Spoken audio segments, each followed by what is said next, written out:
अच्छा, ये नोट्स मिल गए थे कॉस वाले कि नहीं मिले? और वो जो मैंने कल सवाल सॉल्व कराए थे वो भी मिल गए थे कि नहीं? अच्छा जी, डिसीजन मेकिंग।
अच्छा जी, कल हमने ये सवाल किया था साइंटिफिक केमिकल्स, याद है? एक्सपोर्ट वाला सवाल समझ आ गया ना सबको?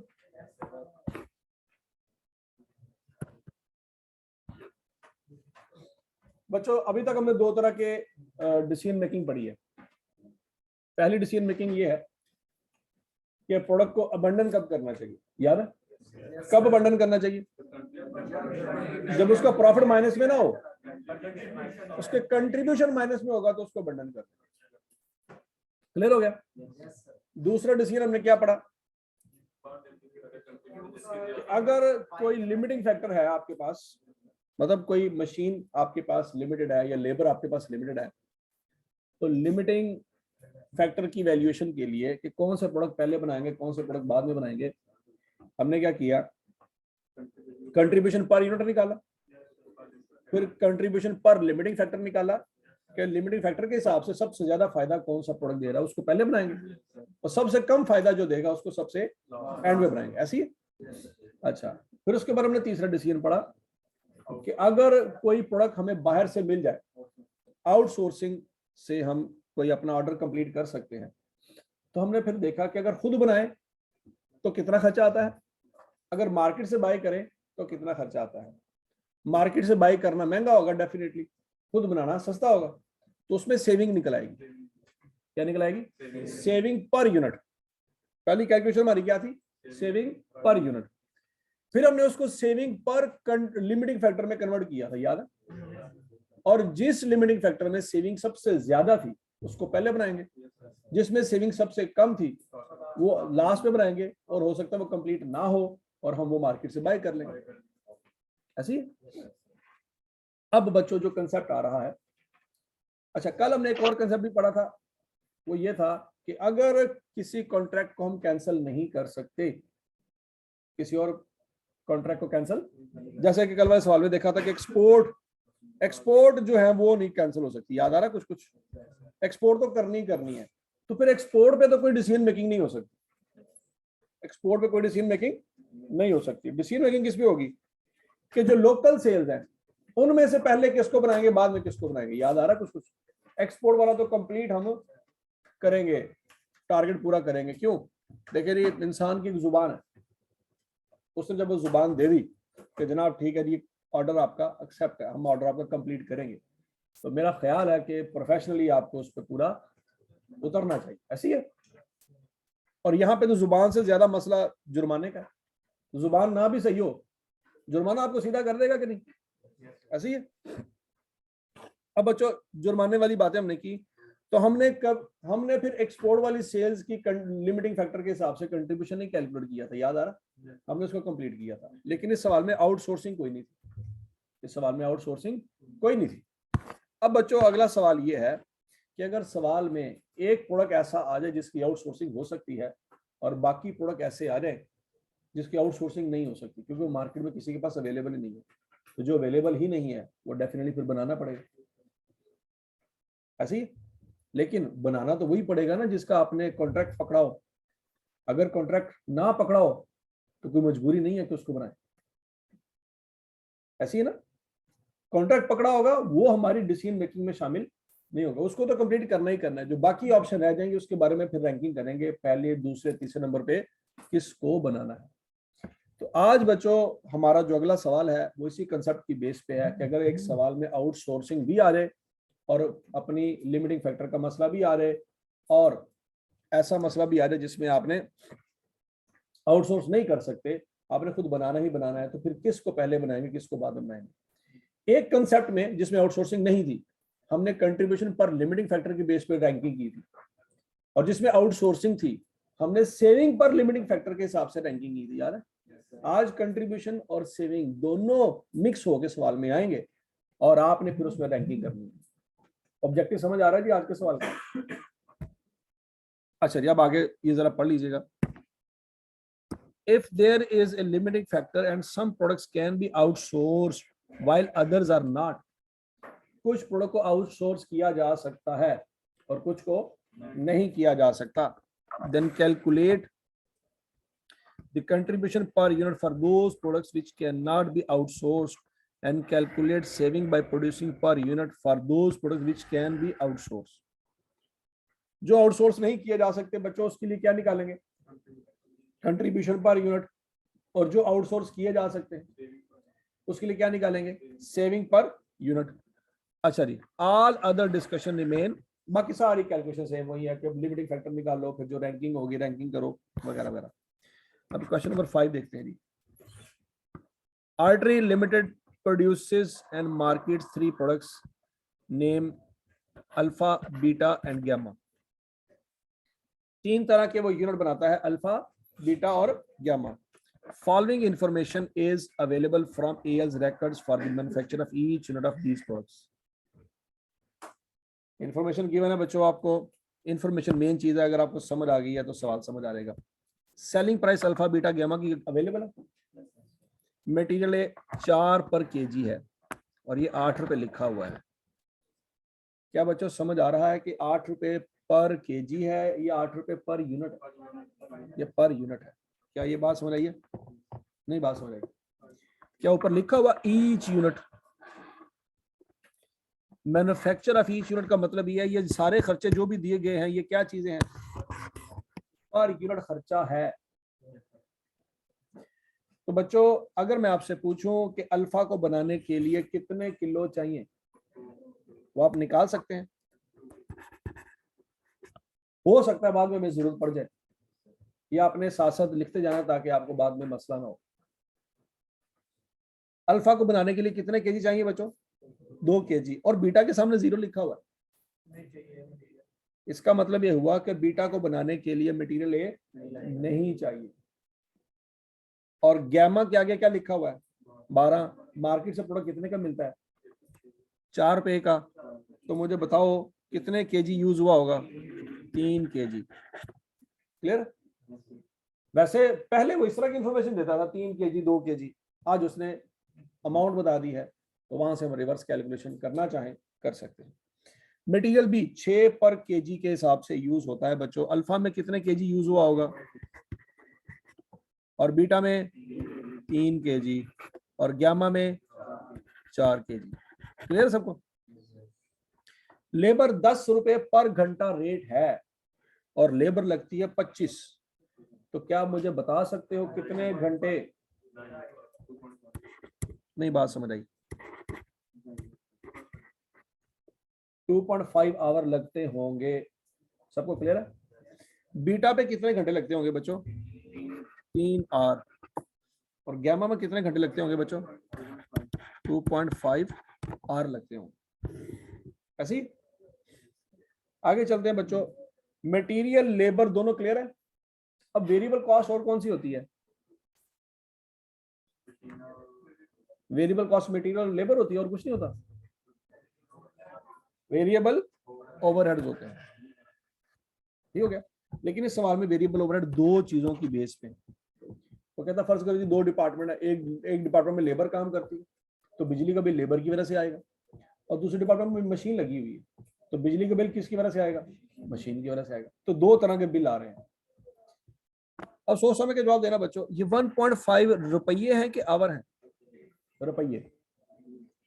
सोच समझ के जवाब देना मुझे। ये 1.5 रुपीज खर्चा आता है अल्फा के एक यूनिट को बनाने का, और अल्फा के एक यूनिट को बनाने के लिए लेबर के घंटे कितने लगते हैं, 2.5।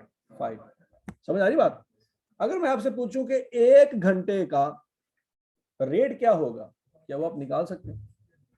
बड़ा मुश्किल सवाल पूछ लिया मैंने। ओए होए होए, आज तो मैं कहता हूँ कैलकुलेटर तबाह हो देंगे, कैलकुलेटर में से धुआं निकलेगा आज, इतना मुश्किल सवाल पूछ लिया। हाँ, सबसे पहला सवाल, किसको किस पे डिवाइड करेंगे? पहला सवाल तो यह है कि डिवाइड करेंगे, जमा करेंगे, माइनस करेंगे, क्या करेंगे? इतना मुश्किल सवाल। हाँ जी, है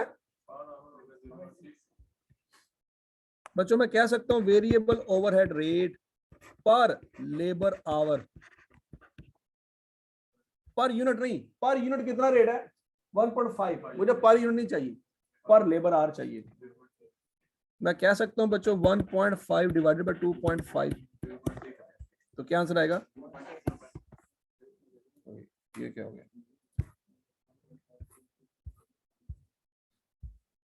0 पॉइंट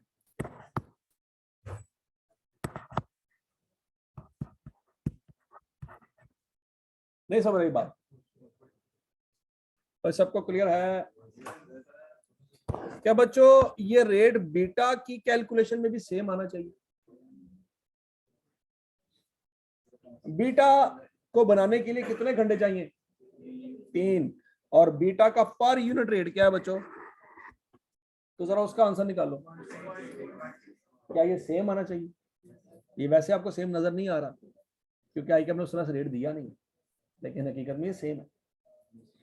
क्या बच्चों गैमा का भी रेट सेम आना चाहिए? करके देखो जरा।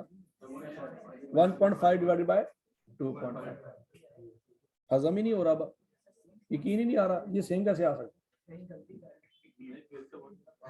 ठीक है जी। बिजली का बिल तो तमाम डिपार्टमेंट के लिए सेम ही है ना, वापडा सबका सेम है। अच्छा जी, मशीन आवर।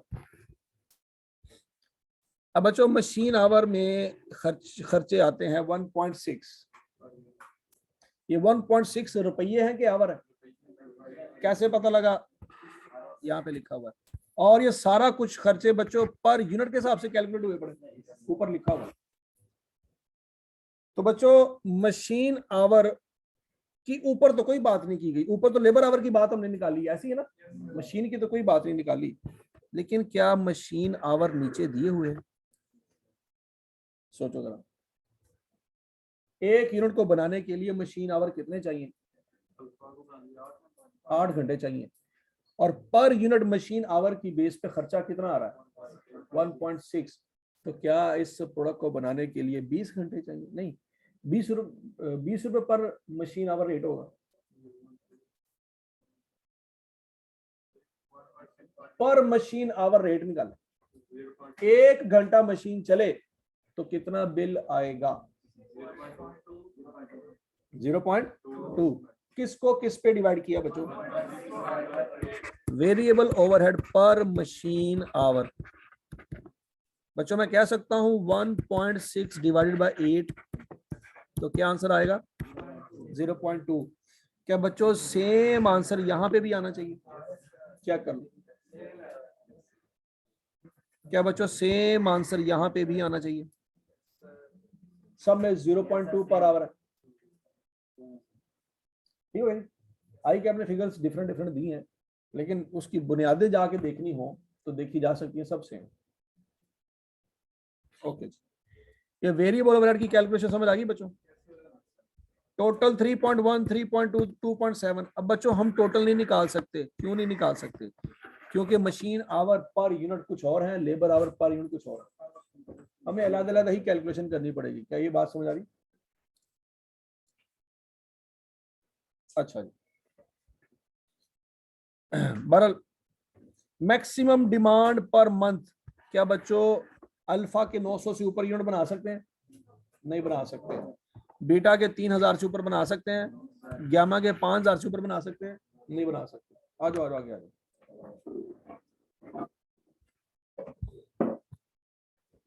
अगला मसला ये है, और ये सारा डाटा समझ आ गया कि नहीं समझ आया? एडिशनल इंफॉर्मेशन की तरफ चलते हैं बच्चों।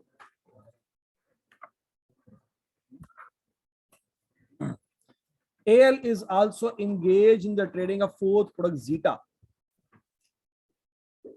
AL एक और प्रोडक्ट भी बनाता है, उसका नाम क्या है जी? Zeta, which is very popular in the market and generates a positive contribution. ये क्यों बता रहा है generates a positive contribution? अगर नेगेटिव कंट्रीब्यूशन होता तो क्या ये बनाता? ये कभी ना बनाता। AL currently purchases 600 units per month of Zeta from a supplier at a cost of 40 per unit.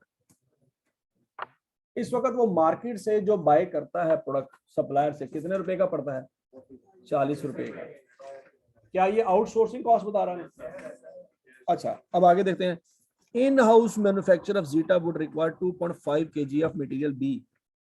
अब बच्चों ध्यान से, क्या मैं अगर आपसे कहूं कि variable cost of production in house निकालें, तो क्या आप निकाल सकते हैं?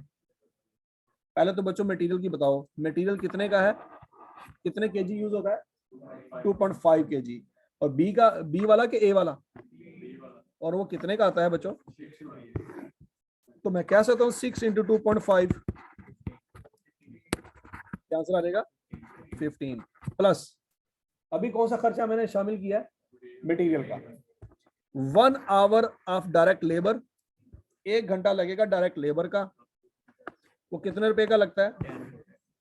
तो 10 × 1 एंड 2 मशीन आवर्स। ये 2 मशीन आवर क्यों दे रहा है हमें बच्चों? अभी तक हमने कौन सी कॉस्ट आपस में जमा की है? ये कौन सी है? मटेरियल। और ये वेरिएबल ओवरहेड भी तो आना है। अब वेरिएबल ओवरहेड सिर्फ लेबर पे कैलकुलेट होगा, सिर्फ मशीन आवर पे कैलकुलेट होगा, या दोनों पे कैलकुलेट होगा?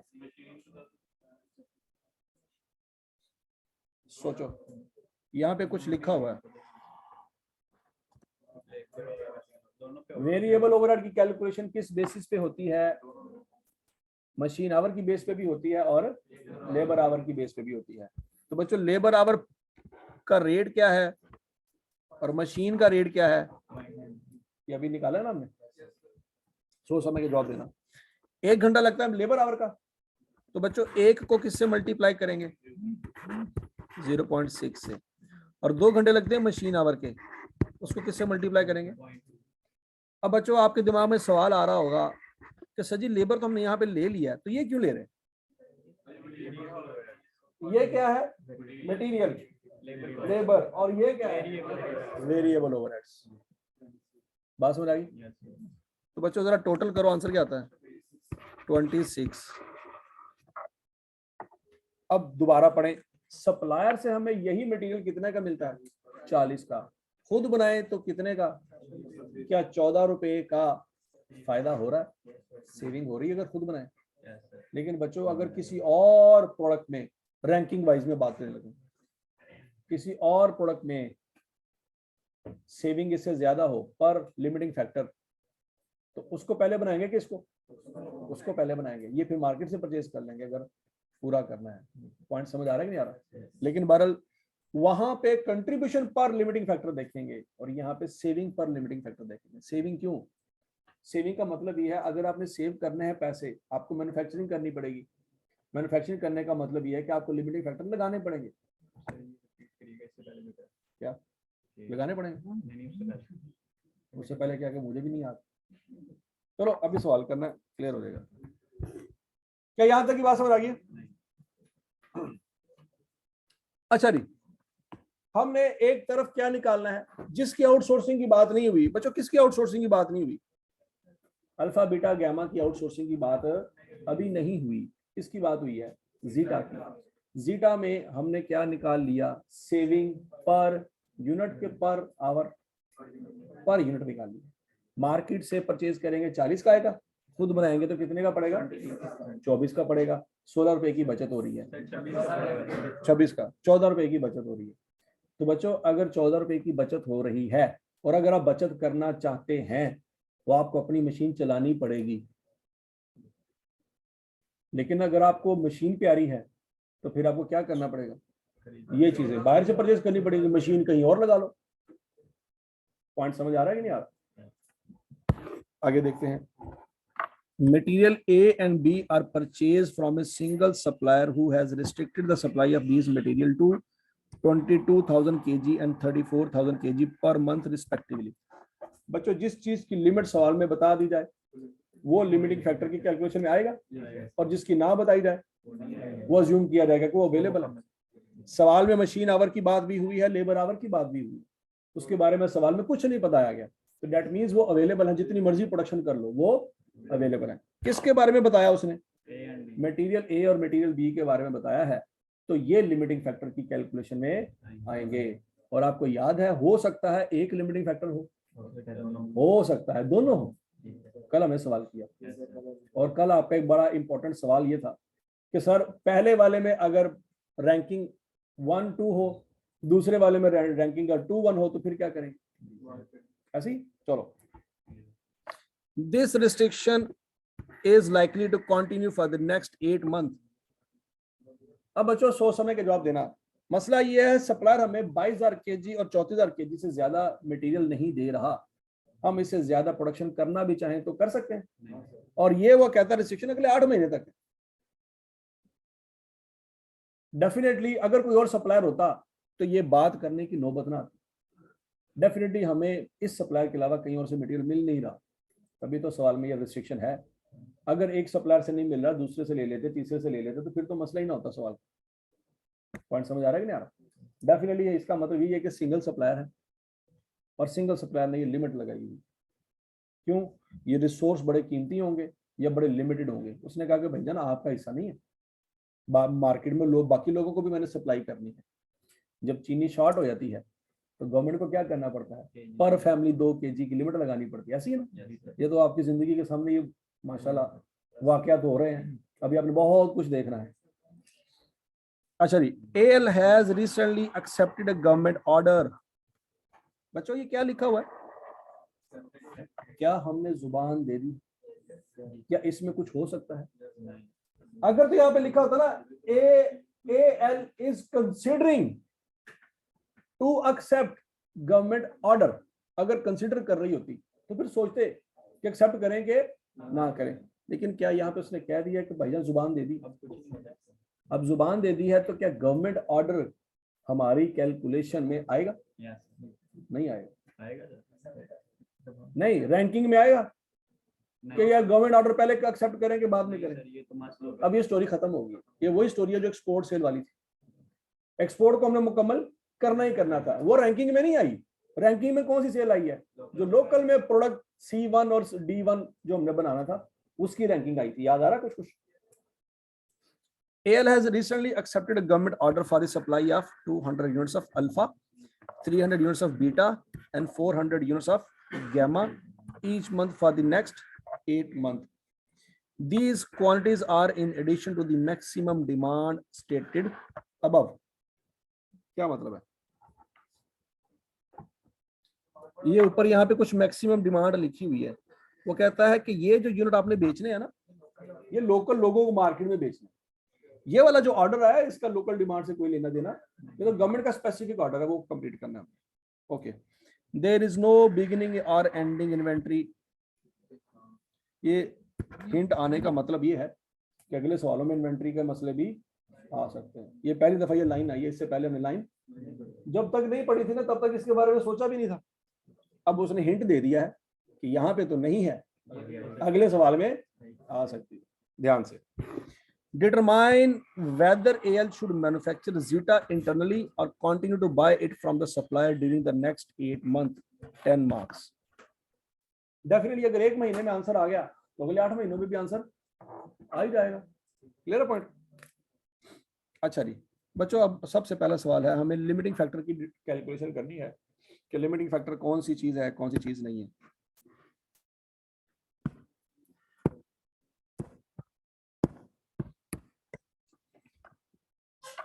डिटर्मिनेशन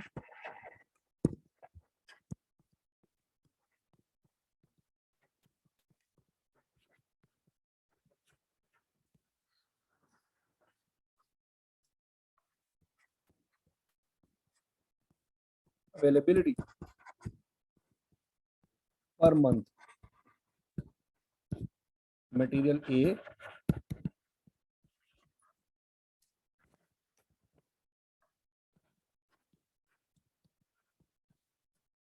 और मटेरियल बी। पर मंथ की कैलकुलेशन करेंगे, अगर पर मंथ में आ गया आंसर तो 8 महीने भी उसी तरह से चलेंगे। बच्चों मटेरियल ए पर मंथ कितना अवेलेबल है हमें? 22,000 और मटेरियल ए 22,000 kg अवेलेबल है और मटेरियल बी 34,000 kg अवेलेबल है। सबसे पहले बच्चों हमने गवर्नमेंट ऑर्डर को मुकम्मल करना कि नहीं करना?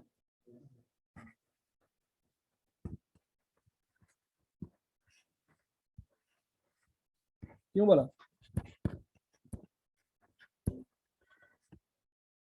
गवर्नमेंट ऑर्डर को देखो, अगर आप रिजेक्ट कर दोगे ना तो भाईजान कंपनी चला पाओगे?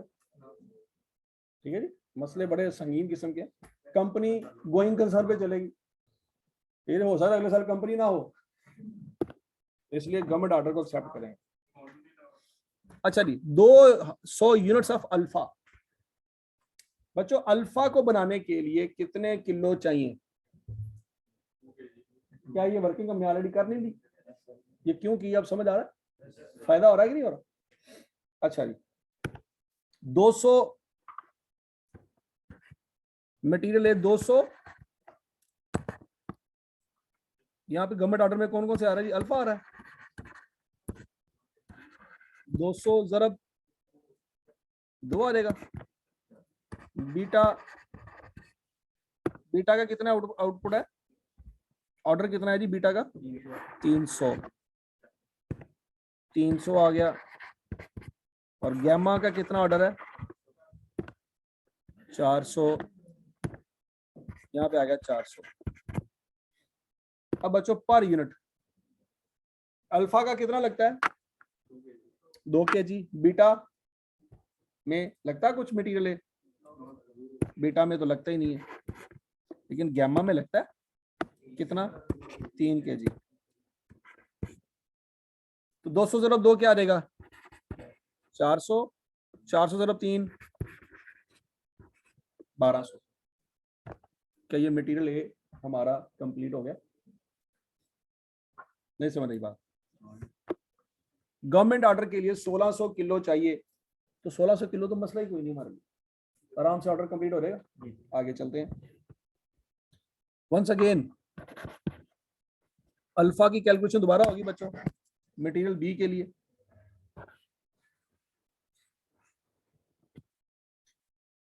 अच्छा जी बच्चों, अल्फा मटेरियल बी के लिए अल्फा कितने किलो चाहिए?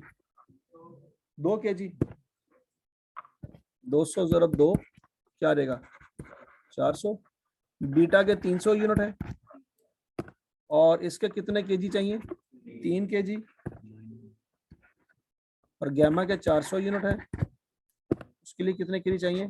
4 kg। तो 200 जरब 2 400, 300 जरब 3 900, 400 जरब 4 1600। गवर्नमेंट ऑर्डर हमारा कितने में मुकम्मल हो जाएगा? आवाज नहीं आई? ये 2900 में मुकम्मल हो जाएगा और ये 1600 kg में मुकम्मल हो जाएगा। क्लियर जी? गवर्नमेंट की तो जान छूट गई। अब बच्चों आगे, अब लोकल जो हमने मार्केट में डिमांड को पूरा करना है, अल्फा के वंस अगेन बच्चों लोकल डिमांड अल्फा की 900 यूनिट है। कितने 100 यूनिट है? 900। उसमें मटेरियल कितने केजी लगेगा? 2। नहीं समझ आई? 900 जरब 2 कितना आ जाएगा? 1800 केजी। और बीटा बीटा की मार्केट में डिमांड कितनी है 3000, लेकिन उसमें मटेरियल लगता ही कोई नहीं। 3000